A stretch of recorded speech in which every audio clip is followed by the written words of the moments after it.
I told them that different people react to exercise in different ways. Most people who are overweight and diagnosed with diabetes will actually spike their blood sugar and make their diabetes worse if they exercise too much. With the right kind of exercise, done for the right length of time, like the kind that the University of Virginia and Ohio State University tested, and found decreases A1C by up to 27%, drops inflammation by 41%, and lowered cholesterol by 20%, they are going to start waking up to lower and lower fasting glucose readings and will be more likely to keep doing it.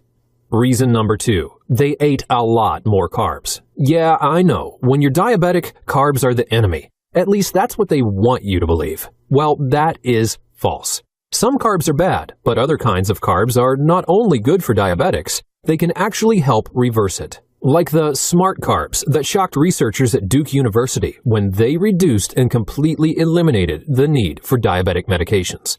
These are just one of the many different types of carbs that have been proven to improve blood sugar and insulin production. Reason number 3, they stopped trying to lose weight. One of the first things a doctor will tell you once you're diagnosed with diabetes is you need to lose weight.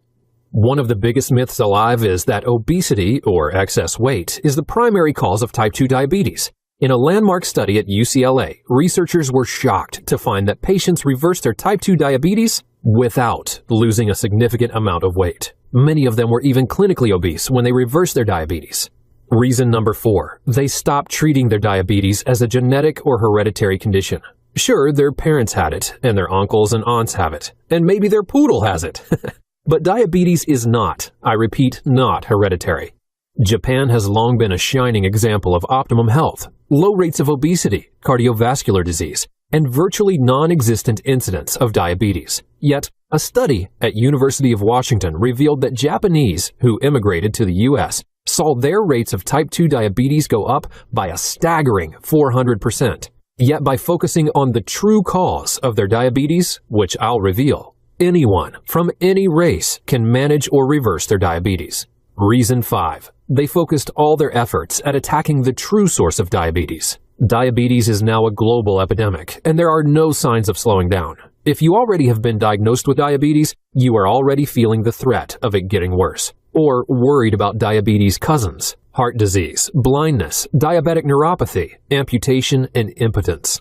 If $300 billion a year is now spent on studying, diagnosing, and treating this disease, and all we hear from doctors is there's nothing you can do but manage it, or we have to start you on medication, you may be wondering if the experts are more interested in managing your symptoms than finding the true source of diabetes and reversing it.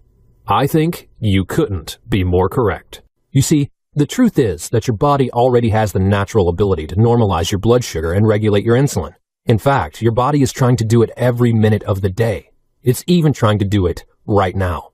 And anyone can release this miraculous healing force within your body by attacking the true underlying root cause of your diabetes. In fact, after uncovering over hundreds of documented clinical studies dating back over a decade, there is a simple fact that, once we accept it, will allow you to open the door to dramatically reducing or eliminating your type 2 diabetes. But not only that, because this hidden root cause of diabetes is so fundamental and operates at a deep cellular level, it can also dramatically improve high blood pressure, arthritis, cardiovascular disease, metabolic syndrome, and all the risk factors connected with diabetes. What's this hidden menace stalking millions of Americans today? It's called cytokine storm. It's a story that actually started several decades ago. Time and time again, scientists repeatedly noticed that people with type 2 diabetes were also heavily inflamed throughout their bodies.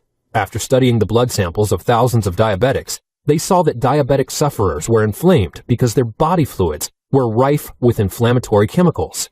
These chemicals are called cytokines. Like a glaring road sign in a dark night, cytokines are the key indicator of how much inflammation a person's body has.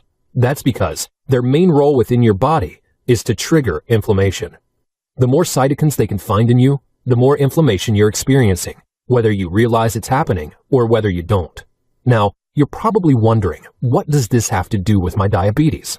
Well, the magazine Scientific American explains it like this. In the early 1990s, researchers at Harvard University discovered one major source of diabetes called cytokines. They found high levels of cytokines in the fat tissue of rats with type 2 diabetes. And when they bred obese rats that could not make cytokine, diabetes did not develop in the animals. So to make that crystal clear, when cytokines didn't exist, diabetes did not exist. But what about humans, you ask? Well, it goes on to say, researchers have since shown that cytokines, and more generally inflammation, makes the human body less responsive to insulin and increases the risk for insulin resistance. Yet, this is just the beginning. That's because an inflammatory feedback loop is created. It's where inflammation, which is caused by the increase of cytokines, creates insulin resistance, and the insulin resistance, in turn, causes more cytokines to form. It's a vicious cycle that keeps the disease alive and Americans dependent on medication, insulin injections, and a constant threat of things getting far worse. H. Henry Dong and his colleagues at the University of Pittsburgh states, inflammation and insulin resistance reinforce each other via a positive feedback loop. Long story short, it's a deadly cycle of inflammation causing diabetes, and diabetes turning around and fueling inflammation. It's a perpetual cycle, but that's not all. If you look at this video, it is a perfect picture of the chain reaction that cytokines create in your body. You see, cytokines trigger other cytokines to activate and inflame your cells. A constant chain reaction occurs and self-perpetuates, making you a slave to diabetic treatment. This is why I call it the cytokine storm.